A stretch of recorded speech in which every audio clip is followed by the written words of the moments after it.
Hello दोस्तों, नमस्कार। दिन भर की बड़ी खबर बिना देरी के बताएंगे, जहां सबसे पहले बताएंगे ट्रूडो का एंटी इंडिया चेहरा आ गया सबके सामने। पहली बार कनाडा ने भारत को बता दिया अपना दुश्मन। दोस्तों, इन देशों के साथ लिया भारत का नाम बताएंगे। भारत के खिलाफ कनाडा का एक और रूप आ गया है सामने। वहीं आपको बताएंगे बांग्लादेश में मोहम्मद यूनुस सरकार के खिलाफ फूट रहा हिंदुओं का गुस्सा। सड़कों पर उतरे हजारों हिंदू, अब उठाई है ये मांग। जी हाँ दोस्तों, आज की अभी की सबसे बड़ी खबर है ये बांग्लादेश से। वहीं बांग्लादेशी हिंदुओं पर जुल्म, भगवा झंडा लहराने पर 18 पर देशद्रोह का मुकदमा दर्ज, 2 गिरफ्तार। दोस्तों, बताएंगे कैसे यूनुस ने हिंदुओं की अगुवाई करने वाले धर्मगुरु पर ही देशद्रोह का केस लगवा दिया। दोस्तों, कैसे बांग्लादेश में यूनुस सरकार का असली चेहरा आया है सामने, सबसे पहले बताएंगे बिग ब्रेकिंग न्यूज में। तो वहीं बताएंगे जम्मू कश्मीर में अब्दुल्ला की सरकार बनने के बाद फिर एक बार टारगेट किलिंग से जुड़ी बहुत बड़ी खबर। इस बार उत्तर प्रदेश के मजदूरों को बनाया गया है निशाना, गैर कश्मीरियों को किया गया है टारगेट। दोस्तों, 2 हफ्तों में टारगेट की ये चौथी वारदात है जो आपको बताने वाले हैं। तो एक से एक खबर विस्तार से बताएंगे। अगर आप भी इस त्योहार के सीजन में रेलवे का इस्तेमाल करने वाले हैं, दोस्तों ट्रेन के थ्रू गांव जाने वाले हैं, अपने घर जाने वाले हैं, तो बहुत बड़ी खबर है। रेलवे ने बहुत बड़ा बदलाव किया है, सारी जानकारियां बताने वाले हैं। बस आप वीडियो को लास्ट तक बने रहेगा। और खबरों में आगे बढ़ने से पहले देश भारत का निरंतर समर्थन करते हैं तो इस वीडियो को लाइक करके, चैनल को सब्सक्राइब करके, बेल आइकन दबा के कमेंट में जय हिंद अवश्य कहिएगा। बात करें पहली और सबसे बड़ी और अहम जानकारी की, जहां जम्मू कश्मीर में आतंकवादियों ने बनाया उत्तर प्रदेश के मजदूरों को निशाना। 2 हफ्तों में टारगेट अटैक की है चौथी वारदात। बता दें, जम्मू कश्मीर में गैर कश्मीरियों पर हमले थमने का नाम नहीं ले रहे हैं। शुक्रवार को बडगाम जिले में आतंकवादियों ने 2 मजदूरों को गोली मार दी। मजदूरों को तुरंत अस्पताल लेकर जाया गया, जहां उनकी हालत अस्थिर है। ये दोनों ही मजदूर इलाके के जल जीवन प्रोजेक्ट में काम कर रहे थे। एक शख्स के हाथ में गोली लगी, जबकि दूसरे के पैर में। इस घटना के बाद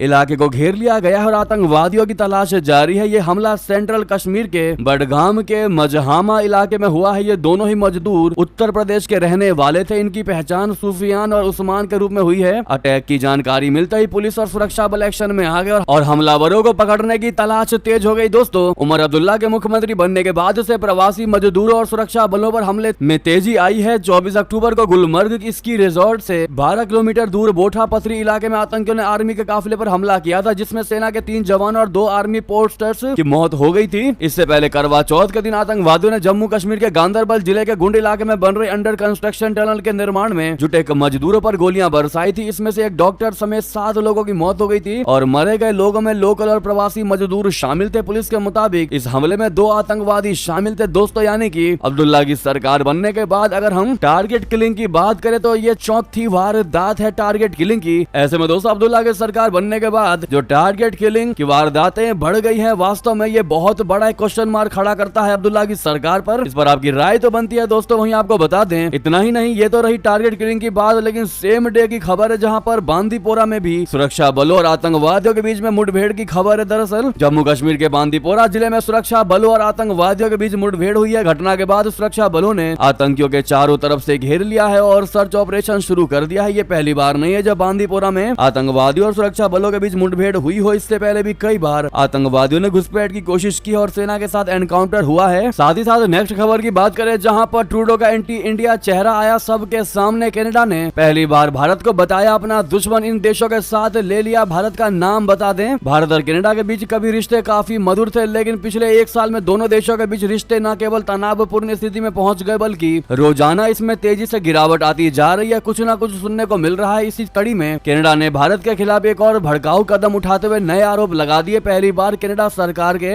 आधिकारिक दस्तावेज में भारत को अपना शत्रु बताया गया है। कनाडाई साइबर सुरक्षा केंद्र द्वारा मंगलवार को जारी राष्ट्रीय साइबर खतरा आकलन 2025-2026 में भारत के खिलाफ पहली बार इस तरह का वर्णन किया गया है। इतना ही नहीं, कनाडा ने भारत को चीन, रशिया, ईरान, उत्तर कोरिया की उस लिस्ट में शामिल किया है जिससे साइबर अटैक का खतरा है और जो देश के लिए बदनाम रहे हैं। कनाडाई जासूसी एजेंसी ने 2025-26 की अपनी national cyber threat assessment report में भारत को इस सूची में शामिल किया है। यानी कनाडा मानता है कि इन देशों समेत भारत से भी उसे साइबर अटैक का खतरा है। कनाडा की खुफिया एजेंसी ने यह भी आरोप लगाया है कि भारत सिख अलगाववादी और खालिस्तानी समूहों और सरकारी नेटवर्क को निशाना बनाने के लिए साइबर तकनीक का उपयोग कर रहा है। भारत के बारे में इस रिपोर्ट में कहा गया है कि हमारा आकलन है कि भारत सरकार द्वारा प्रायोजित साइबर खतरा पैदा करने वाले तत्व कनाडा सरकार के नेटवर्क के खिलाफ जासूसी के उद्देश्य से साइबर अटैक जैसी घटना को संचालित कर सकते हैं। इसमें कहा गया है कि हमारा मानना है कि कनाडा और भारत के बीच द्विपक्षीय संबंधों में आई गिरावट के कारण कनाडा के खिलाफ भारत सरकार द्वारा साइबर अटैक की गतिविधियों को बढ़ावा मिल सकता है। यानी दोस्तों भारत को चीन, रशिया, ईरान और उत्तर कोरिया के साथ राज्य के विरोधी के रूप में सूचीबद्ध किया गया है। इसमें भारत को कनाडा का विरोधी देश बताया गया है, जो वाकई में दर्शाता है कि कनाडा अब नहीं चाहता कि भारत के साथ उसके संबंध सुधरे, क्योंकि भारत भी अब उसको उसी के तरीके में, उसी के अनुसार जवाब देने के लिए तैयार खड़ा है। बहरहाल दोस्तों कनाडा के साथ विवाद पर आपकी क्या राय होने वाली है, साथ ही साथ बता दे इतना ही नहीं, भारत से कनाडा की टेंशन के बीच दीपावली पर भी हिंदुओं के लिए जस्टिन ट्रूडो का बयान आया है।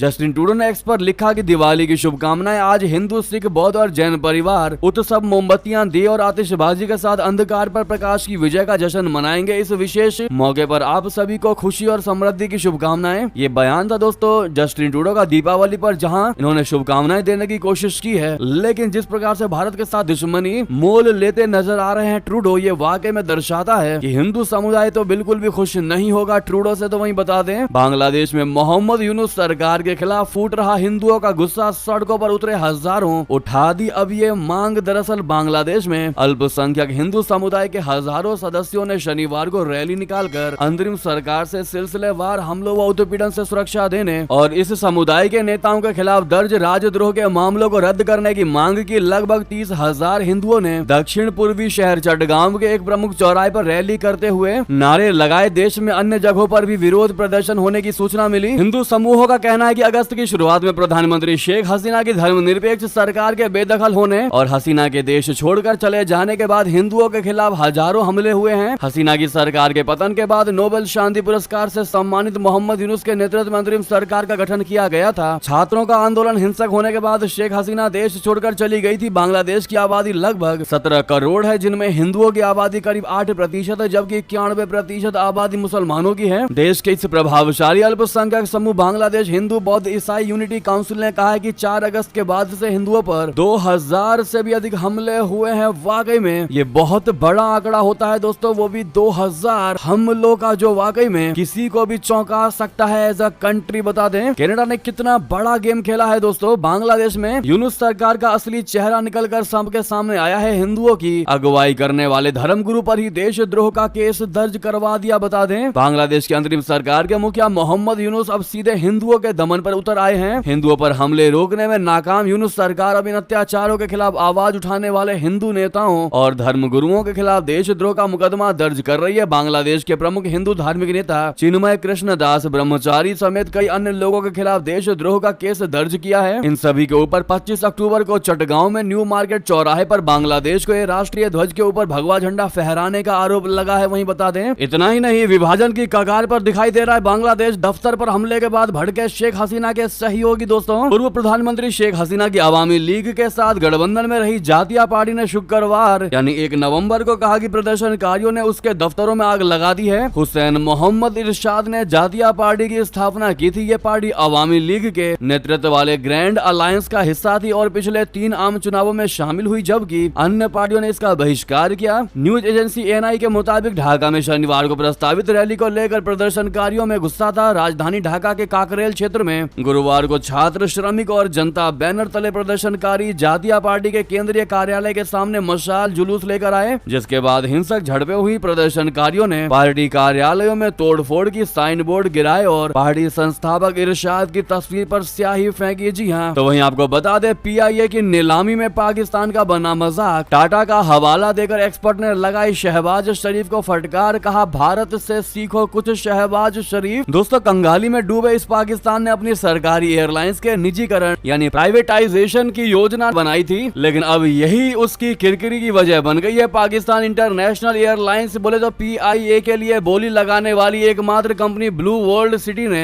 एयरलाइंस की 60% हिस्सेदारी के लिए केवल 10 अरब पाकिस्तानी रुपए का प्रस्ताव रखा है, जो सरकार की तरफ से तय कीमत का केवल 12% ही थी। पाकिस्तान की सरकार ने बोली के लिए न्यूनतम कीमत 85.03 अरब रुपए तय की थी। साथ ही बोली लगाने वाली कंपनी के बारे में हैरान करने वाली जानकारी सामने आई है। इसके मालिकों के खिलाफ गंभीर आपराधिक मामले भी दर्ज हैं। दोस्तों सरकारी एयरलाइंस के लिए केवल एकमात्र बोलीदार रखने के लिए पाकिस्तान के अर्थशास्त्री उजैर यूनुस ने निंदा की और उसको टाटा का उदाहरण देते हुए भारत से सीखने की सलाह दी। उजैर यूनुस ने एक्स पर लिखा कि एयर इंडिया को टाटा ने खरीदा, जो एक ऐसा समूह है जिसकी बहुत अच्छी प्रतिष्ठा है और परिष्कृत उद्योगों में काम का उसका ट्रैक रिकॉर्ड भी बहुत अच्छा है। उन्होंने आगे आगे लिखा कि दूसरी ओर पीआईए को केवल एक ही बोली ऐसे प्रॉपर्टी डीलर से मिली है जिसके खिलाफ 200 से ज्यादा एफआईआर दर्ज है। तो वहीं आपको बता दें, बिहार संपर्क क्रांति सुपर फास्ट ट्रेन में बम की सूचना, यात्रियों में मचा हड़कंप। दोस्तों, बीते कई दिनों से एयरलाइन से लेकर स्कूल समेत विभिन्न स्थानों पर बम की खबर ने प्रशासन की नींद उड़ा रखी है। बम की खबर से आम लोगों में भी डर बैठ जाता है। वहीं अब धमकी देने वाले आपराधिक तत्वों ने रेलवे को भी अपना निशाना बनाना शुरू कर दिया है। ताजा मामला आया है कि बिहार संपर्क क्रांति सुपर फास्ट ट्रेन से जुड़ा इस ट्रेन में बम होने की सूचना मिली, जिसके बाद ट्रेन में बैठे यात्रियों के बीच हड़कंप की स्थिति बन गई। उत्तर प्रदेश के गोंडा में ट्रेन नंबर 12,565 बिहार संपर्क क्रांति सुपर फास्ट ट्रेन में बम की सूचना से हड़कंप मच गया है। बम की सूचना के बाद आरपीएफ और जीआरपी पुलिस की टीम ने डॉग स्क्वाड के साथ ट्रेन के सघन चेकिंग की। हालांकि ट्रेन में चेकिंग के दौरान कुछ भी संदिग्ध नहीं मिला। ट्रेन 1.5 घंटा विलंब के बाद से फिर रवाना हो गई। जी हाँ, वही बता दें, भारत में 2050 में बम पर बढ़ेगी मुस्लिमों की आबादी। पाकिस्तान समेत इन 3 इस्लामिक देशों में हिंदू लगभग गायब हो जाएंगे। आपको बता दें किसने ये रिपोर्ट जारी की है। दोस्तों, दरअसल एबीपी न्यूज में छपी खबर के मुताबिक भारत की पहचान पूरी दुनिया में एक हिंदू बहुल देश के तौर पर है, जहाँ सभी धर्म के लोग मिलकर रहते हैं। भारत का संविधान भी यहाँ सभी को अपने अपने मजहब को मानने और प्रचार करने की पूरी आजादी देता है। धर्म को लेकर वक्त दुनिया भर के अलग अलग संस्थान रिसर्च करते रहते हैं, यानी समय समय खोजबीन करते रहते हैं और कुछ अनुमान या तथ्य हमारे सामने लाते रहते हैं। ऐसी ही एक संस्था है प्यू रिसर्च संस्था। दोस्तों, प्यू रिसर्च के एक नए अध्ययन के अनुसार हिंदू धर्म 2050 तक दुनिया का तीसरा सबसे बड़ा धर्म बन जाएगा। जबकि भारत की बात करें तो भारत सबसे बड़ी मुस्लिम आबादी वाले देश के रूप में इंडोनेशिया को भी पीछे छोड़ देगा। प्यू रिसर्च सेंटर के the future of world regions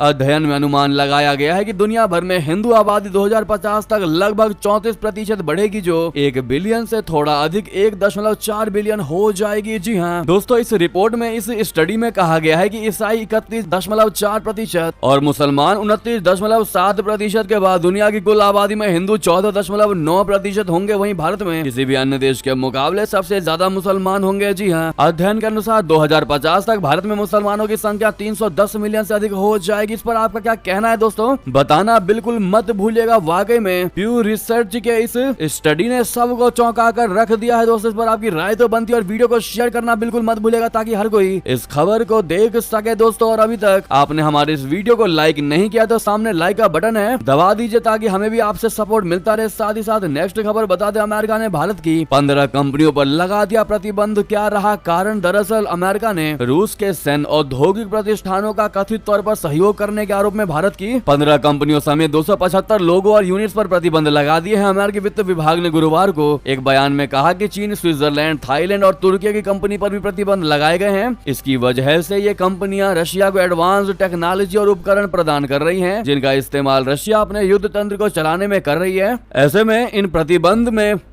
Bharat की 15 कंपनियां भी हैं दोस्तों, जिनको प्रतिबंधित किया गया है। वहीं बता दें, रूस के पास यूक्रेन की सीमा पर 8,000 उत्तर कोरियाई सैनिक हुए तैनात। बढ़ा तनाव। दोस्तों, गुरुवार को बाइडेन प्रशासन द्वारा रिपोर्ट की गई एक महत्वपूर्ण घटना में लगभग 8,000 उत्तर कोरियाई सैनिकों ने रूस में यूक्रेन की सीमा के पास खुद को तैनात किया है, जो यूक्रेनी बलों के खिलाफ संघर्ष में शामिल होने के लिए तैयार है। ये संख्या पिछली रिपोर्टों की तुलना में काफी वृद्धि दर्शाती है, जिसमें क्षेत्र में उत्तर कोरियाई सैन्य कर्मियों की कम उपस्थिति का सुझाव दिया गया था। दक्षिण कोरिया के विदेश मंत्री तो तायुल ने इस तैनाती का कड़ा विरोध किया है और उत्तर कोरियाई सैनिकों की तत्काल वापसी का आग्रह किया है। उत्तर कोरिया के इस कदम से न केवल यूरोप को खतरा है, बल्कि कोरियाई प्रायद्वीप पर सुरक्षा संबंधित चिंताएं भी बढ़ गई हैं। इस तरह के घटनाक्रमों ने अमेरिका और दक्षिण कोरियाई अधिकारियों के बीच चर्चाओं को बढ़ावा दिया है, जिससे इस संगठन द्वारा एशिया प्रशांत क्षेत्र को और अस्थिर करने और यूक्रेन में संघर्ष के दायरे का विस्तार करने की संभावना पर प्रकाश डाला गया है। वहीं बता दें, पाकिस्तान की फिर नापाक हरकत चीन के साथ चिनाब ब्रिज को लेकर जासूसी रिपोर्ट में बड़ा दावा। दोस्तों, चिनाब ब्रिज को लेकर एक बार फिर से पाकिस्तान और चीन की हरकत सामने आई है। एक रिपोर्ट में दावा किया गया है कि पाकिस्तान की खुफिया एजेंसी जम्मू कश्मीर के चिनाब ब्रिज, रियासी और रामबन जिलों को